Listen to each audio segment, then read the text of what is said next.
Hi guys, it's Tara. Like, comment, subscribe, share. I'm back with another video, but I wanted to come on here and I told y'all over the next few days, like, these videos about to be coming out. Okay, they're about to be coming out. But anyways, I wanted to come on here and have a conversation today about something that I find is like incredibly personal to me, but it's a subject that I really don't have with other people just because, child, y'all be acting too fluke with this conversation. So I really don't talk to many people about it, but one thing, I was actually having a conversation with one of my cousins last week about this, and it was shocking. It was well, I wouldn't even say it's shocking because I've always known she's been incredibly intelligent, but just her level of awareness, it touched my heart. But anyways, we were having a conversation about religion, which is, like I said, is a subject that I really don't talk about. I used to go to church when I was younger, but it really wasn't by choice. It was because everybody in the house is going to church, so I kind of got to go with y'all. But do I want to? No. And the reason as to why I say this is because I had a few bad experiences going to church at a very early age, and it made me see church in a completely different way than everybody else seen. Okay, so I'm gonna give y'all a backstory as to what happened. So I want to say I was probably like, I want to say either 7 or 8. And I told y'all, if y'all watch my last video, like, I've always been off into astrology and astronomy and like the study of the stars. Like, so I've always known outside of Earth there is, other planets and stuff. Like, I knew that at a very young age. My grandfather used to, he had a telescope or whatever, and we used to just pretty much watch the stars or whatever. So I've always known, like, the universe is vast, it's other constellations, it's stars, right? So I want to say I started going to church with not the aunt that raised me, but it was another auntie of mine. She don't even be around, so I'm gonna say her name, my auntie Nadia. So I used to go to church every weekend. I used to go over there to my auntie's house or whatever. So she was like really big off into the church, so she used to go every weekend, and like I said, everybody in the house used to have to go because she was going. So me and my cousin, which one of my cousins, he only like 3 years older than me, so we like right around the same age. So they like, okay, church is starting, y'all gotta go to Bible study while we do whatever we do in church, okay? So remind you, I told y'all I had to be like 7 or 8. So I remember previously asking the aunt that raised me this random question, and that was another thing about me as a kid. Like, I used to talk a lot. Well, I still talk a lot, like, as y'all can see. That's why I'm always talking, because I talk a lot. But I used to always ask a lot of questions. Like, my grandma used to always be like, if you don't understand something, ask questions and keep asking questions until you understand it. So I was that kid that was like, but why? And you gave me a response, and if it did make sense, I'm like, but why is that? Because that don't make sense. Okay? I think that used to piss a lot of people off because they just be like, why you keep asking all of these questions? Because I want to know. Like, what do you mean? Who asks questions just to not know? So anyways, I remember I asked my aunt this random question, and it was after I had been like studying the stars or whatever, and I looked straight up at her and I asked her, like, we were walking home, I will never forget this, and I had straight up asked her, like, okay, so if to my understanding, if the stars are real and heaven is supposed to be a real place, where is it? Because I can't see it in the sky. We can look straight past the sky and we can see the stars, but we can't see heaven. Where is it? And I remember she looked down at me and was like, I never got a response. So I'm like, I'm still wondering, where is heaven? Like, I can't see it. Where is it? Where is this mythical place that you're talking about? We all supposed to be in paradise. Because it ain't up in the sky, because we don't see it. Fast forward. I ended up going to church probably like a week later. So I figure I'm about to get my answer from church. Because, I mean, this is church, right? So we end up going to Bible study or whatever. So I end up asking the Bible study director, the teacher or whatever, this question. And I remember she kind of got a little pissed and was like, why are you disrupting my class? And I'm like, what you mean, why am I disrupting the class? Like, I'm asking you a legitimate question. Like, and I don't know if she thought I was trying to be, because that's exactly what she said. She was like, I'm being disruptive. How am I being disruptive? Because I'm asking you a legitimate question. Then I believe she went on to start talking about like Adam and Eve and this, that, and the fifth. So another question that confused me. How is it God created only Adam and Eve, but then they got casted out of the Garden of Eden and they went on to have other children? I thought nobody else existed. So I'm like, where are all these mythical people that, you know what I'm saying, you're saying exist, and how are they having children if nobody else in the world, how did their kids have kids with other people if nobody else in the world existed? So she like, okay, get out of my class. So I'm like, I'm confused because I'm 7 and I'm literally just asking you a simple question. And instead of you actually answering my question, you receive me as if I'm being disruptive and as if I'm the problem for asking you a question, instead of just simply either saying you don't know or either actually answering my question. So I remember I went back to my aunt and she like, what you doing out of class or whatever? So I repeated the story to her and she looked at me like, well, you ain't never got, forget her or whatever, right? So from that moment on, I had made the decision like, yeah, church ain't for me, because people in here asking y'all legitimate questions and you can't answer a child. Like, you acted as if I was problematic for asking you a question, and it was a legitimate question, and the other kids in the class started looking around like, and maybe because I was just a different child, so my mind was somewhere else. But these are the things that I used to think about. Like, how is it y'all say one thing and this doesn't make sense? Like, it's not correlating. So from that moment on, I decided like any research that I was going to do, I was going to do it on my own. It wasn't going to come through the church, because half of y'all don't know. You know what I'm saying? Like, so like I said, I decided that I was going to start doing my own research, which I did. And it's funny because I have this book that somebody had gave me years ago that I had never opened until, I want to say, a few years ago. I had actually opened this book, and the person that gave it to me, like, she amazing person. Like, wish things could have went different just because I used to talk to her brother, but child, that's not here nor there. But I could tell what she was trying to do back then. So I opened up this book and I started reading this book, and I'm like, wait a minute. So people that are in the church understand that half of the word that's in the church has been changed or been manipulated by some sort of evil entity.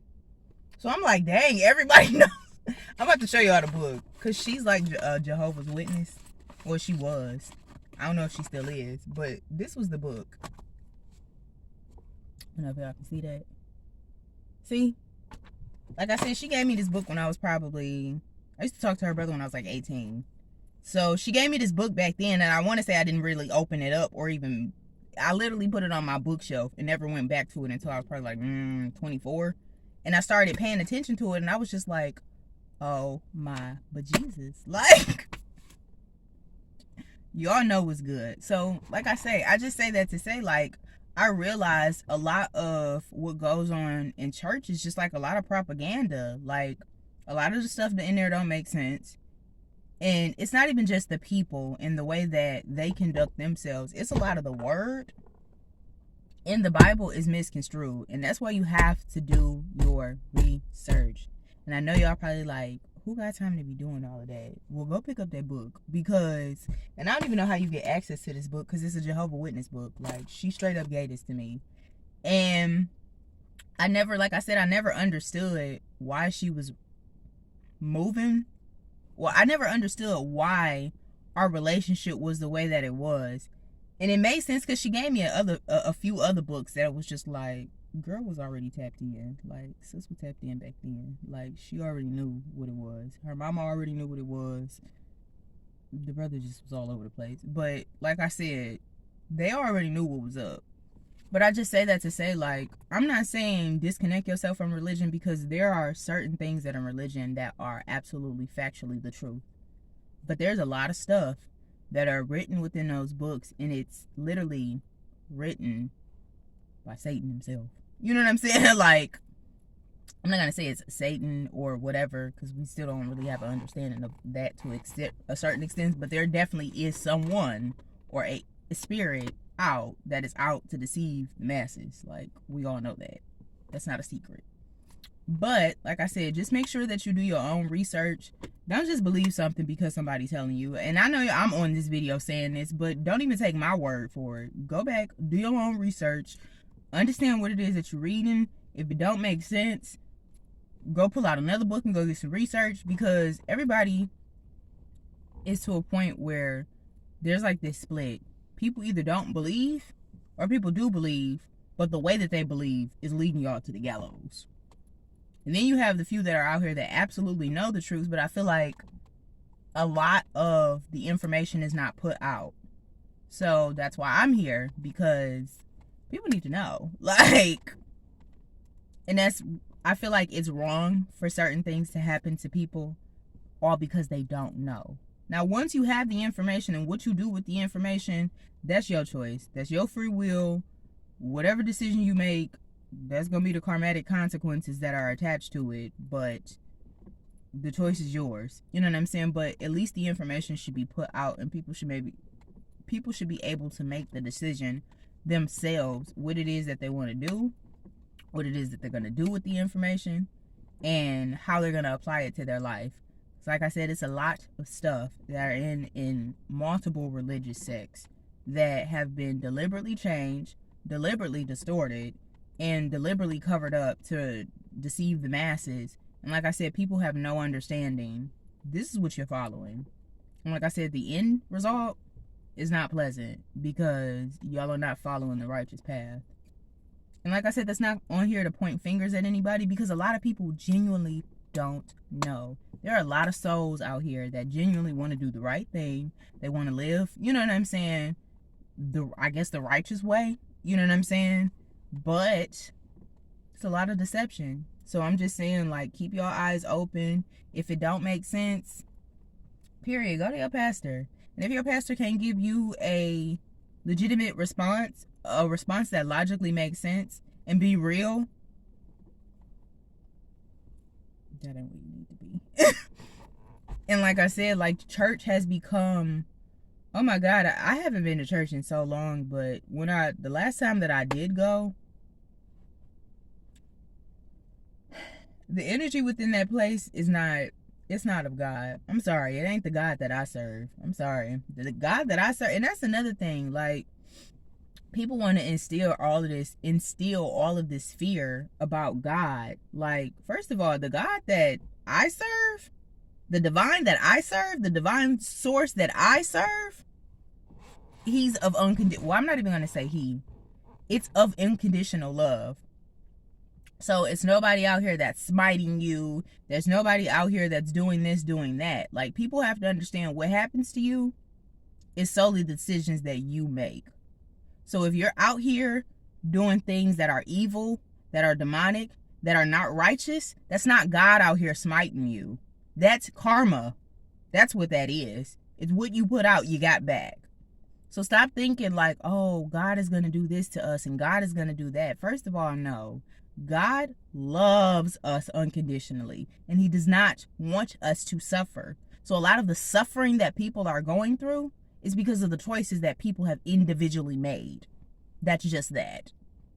You stop making bad choices. Well, I wouldn't even say bad choices. You stop making choices that don't serve your higher self or serve humanity around you, and things will be different.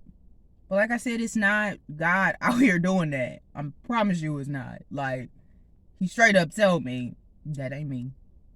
That ain't me. That's decisions that people are making for themselves. So, you can either believe it, you can either not. You can either open your eyes and kind of see what's going on. And then that's another thing. Like, a lot of the churches that I've been through, oh my God. Like, if it's not a pyramid money scheme, first of all, I've been through several churches, okay, in my lifetime. I've been to some of the biggest churches in the city of Detroit. I've been through some of the smallest churches in the city of Detroit. And the one thing that I can say, them mega churches, first of all, why is the pastor driving in a Maybach or a Rolls Royce? Where are you getting this money from? Because last time I checked, the money that we give is not supposed to be for the church leader. That money is supposed to go back into the church or back into the community. That's not what I see. So I'm just saying, people, take matters into your own hands, do your own research, do your own studying. Don't let these people out here tell you this is the way. Use your intuition, follow your heart, strengthen your connection with the divine, because baby, times is changing. And as of right now, in the world we live in, you need to have a connection with God, period. That's just that. I'm not about to sugarcoat it. I'm not holding my tongue. I said what I said. I wish somebody would come in here and say, you don't know what you're talking about, because you don't know me. You don't know why I'm here. You don't know why I can't. You know what I'm saying? Like, I know what I'm talking about. Like I said, still, don't even just take my word for it. Do your own research, period. It's too many books out here. It's too much information. The libraries are still here. You know what I'm saying? And it's a lot of information in these libraries, believe it or not. But I hope you all have an amazing day. I hope y'all at least heard what I said. I hope some of y'all take heed to what I said. But yeah, have a great day and bye.